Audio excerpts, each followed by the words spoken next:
Cześć, witam Was serdecznie na dorota.in. W dzisiejszym odcinku część urodowa i porozmawiamy sobie trochę o makijażu permanentnym brwi. Oczywiście będę mówiła z własnego doświadczenia.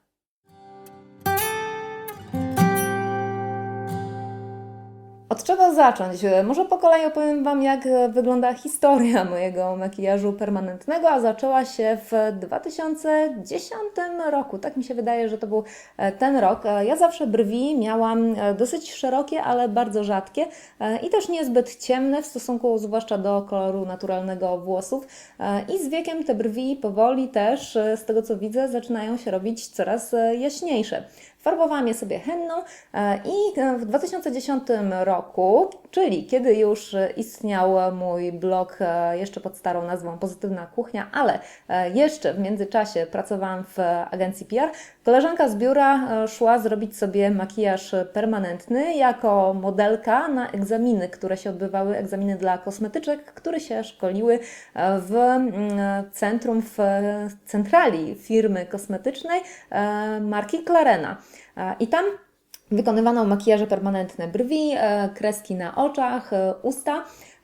I można sobie było zrobić taki makijaż permanentny bezpłatnie, w zamian za to, że po prostu pani, która zdawała egzamin, czyli pani, która była dopuszczana do zawodu lingeristki, to się chyba nazywa lingerystka, miała po prostu mieć osobę, na której będzie taki makijaż permanentny mogła wykonać.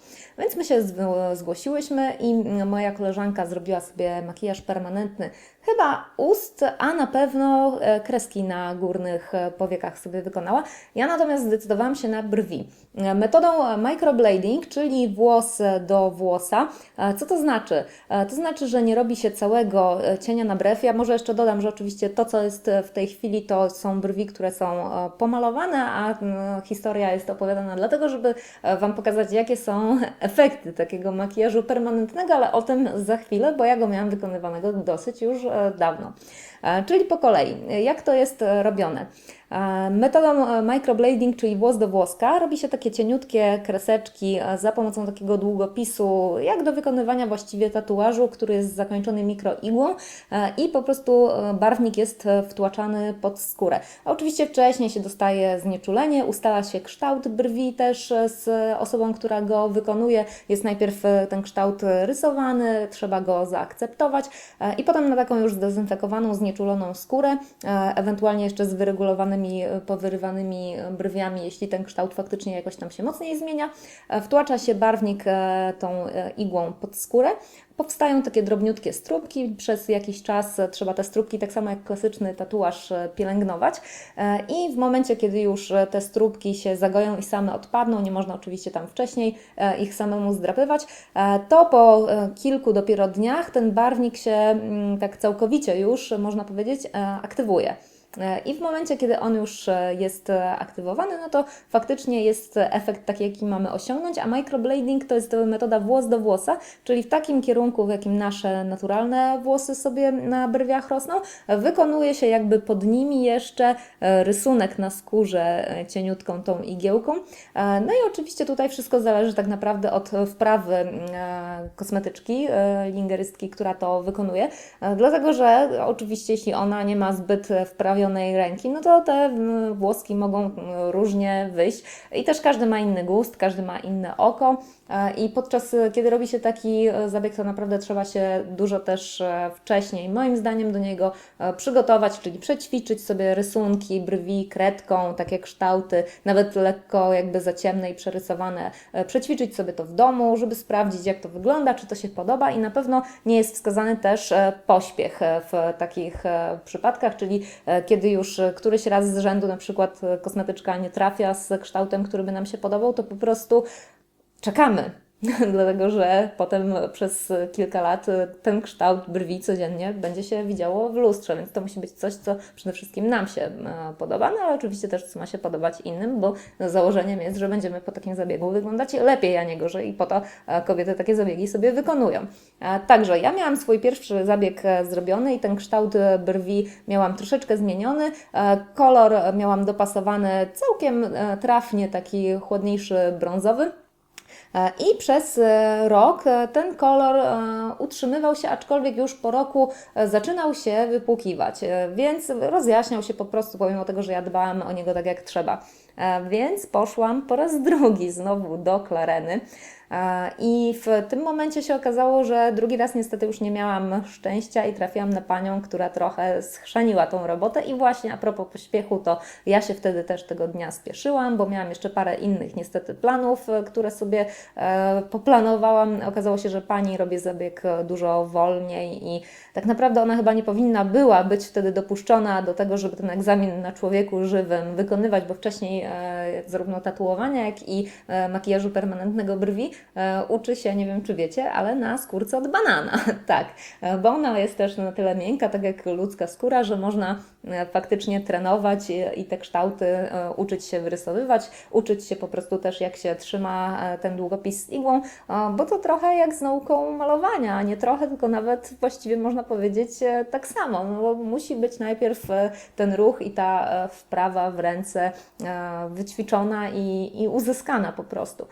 Także okazało się, że pani zaproponowała mi nie taki kształt brwi, w jakim ja bym wyglądała dobrze. Ja się spieszyłam, miałam już tyle spraw na głowie, że po prostu na szybko zgodziłam się i dopiero potem w domu zobaczyłam, że mam tak naprawdę połowę brwi wyskubanych, przy czym ja mam swoje brwi tarczowe bardzo cienkie i całe szczęście, że one mi po jakimś czasie odrosły. Natomiast też to, na co ważne jest, żeby zwrócić uwagę, kiedy wybiera się zakład kosmetyczny, który będzie wykonywał taki zabieg, to nie tylko ta wprawa w rękach u lingerystki, ale też barwniki, na jakich pracują, bo okazuje się, że te barwniki, na których pracowała wtedy, tych parę lat temu Clarena, to były barwniki, które się nieładnie później wybarwiały. I w efekcie w 2013 roku, czyli po 2013, tak, czyli po 2 latach od tego drugiego zabiegu, kiedy brwi na szczęście zdążyły mi odrosnąć, ale okazało się, że ten barwnik się wypłukuje, rozjaśnia i że on się robi czerwony. I się okazało, że mam czerwone brwi. I co jeszcze? Też pamiętajcie, każda skóra, pomimo tego, że te barwniki mogą być lepsze albo gorsze, że ktoś może mieć lepszą albo gorszą rękę, cieńszą albo grubszą igłę, wprowadzić ten barwnik płycej albo głębiej pod skórę, to naprawdę są różne aspekty bardzo i nawet jeśli u koleżanki, której zrobiła ta sama osoba tymi barwnikami, brwi wyglądają fajnie, to nie znaczy, że u Was też będą wyglądać tak samo. Pamiętajcie o tym.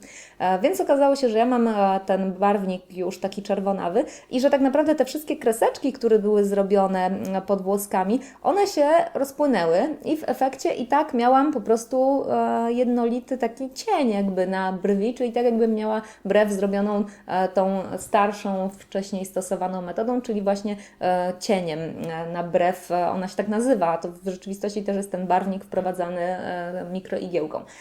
I co? Trzeba było zacząć maskować to niestety, bo oczywiście czerwone brwi no nie fajnie wyglądają, zwłaszcza kiedy są jeszcze, ta kreska jest cieńsza, a naturalne są już szersze. I wtedy pojawiła się pomoc ze strony Aliny Rose, bo byłyśmy razem wtedy akurat na wakacjach w Hiszpanii i Alina wymyśliła sposób, jak maskować te moje brwi za pomocą trzykolorowego, właściwie no jednokolorowego, bo to był odcień fioletowy, ale z trzykolorowej takiej paletki korektora. I za pomocą tego fioletowego korektora, za pomocą później jeszcze też cienia do powiek pędzelka pokazała mi, jak maskować ten nieudany już też schodzący makijaż permanentny i od tamtego czasu aż właściwie do końca zeszłego roku, czyli kolejne 2 lata, rzeczywiście maskowałam sobie go w ten sposób. Na szczęście już prawie całkiem mi ten barwnik zszedł, ale zobaczcie, mamy teraz 2016 rok, czyli minęło już 5 lat. Minęło już 5 lat, ja jeszcze mam pod tym swoim teraz kształtem ładnie wyrysowanym i pod swoimi włoskami widoczne takie delikatne łososiowe plamki. Teraz już łatwo jest je zamaskować, bo wystarczy tylko żółty korektor albo nawet i sam podkład do twarzy i spokojnie skóra wtedy wygląda już normalnie. Mogę sobie robić hennę, mogę sobie też te brwi już malować tak jak chcę. I właśnie, jakie są te moje wrażenia i po paru latach, już łącznie od pierwszego zabiegu po 6 latach, jakie są takie moje refleksje? Przede wszystkim wiecie, To jest jednak tatuaż na twarzy, taki, który po jakimś czasie schodzi, ale jednak tatuaż i to jest tak, że trzeba naprawdę być pewnym przede wszystkim, że się tego chce. Po drugie, że jeśli nawet coś się nie uda, to właśnie my codziennie będziemy się w lustrze z tym nieudanym kształtem widzieć. To jest bardzo łatwo o jakieś przerysowanie, o niezbyt fajny efekt. Trzeba wiedzieć, że kiedy ma się włosy ciemne, to ten kolor barwnika może być no tak naprawdę powinien być 2 tony jaśniejszy od koloru włosów tutaj tych przy skórze głowy. I że bardzo łatwo jest o to, że właśnie wychodzi potem jakiś ciepły odcień, a tak naprawdę z reguły brwi mamy jednak w odcieniu chłodniejszym i to stwarza takie wrażenie, że to są takie brwi, jakby ktoś dokleił je nam. Tak samo jakby sobie je wymalować jakimś ciepłym cieniem do powiek, to wtedy pewnie część z Was zna to uczucie, kiedy się patrzycie w lustro i tak coś, kurczę, tu jednak nie gra. No ja te moje brwi później rysowałam sobie kredką, przerysowywałam. Jak ktoś pamięta te moje starsze filmy, to pamiętacie na pewno, jak ja wyglądałam. Kiedy te brwi były takie przerysowane, za mocne, bo barwnik też już się na różne sposoby tam ujawniał, to trzeba było też oko sobie mocniej malować. I ja w efekcie stawałam w kuchni wymalowana jak do sztuki teatralnej, a nie jak po prostu do filmu kulinarnego o gotowaniu. I tak naprawdę to jest tak, że nawet często my kobiety, jak jesteśmy ładne, fajnie wyglądamy, to coś ciągle chcemy przedobrzyć i kombinować.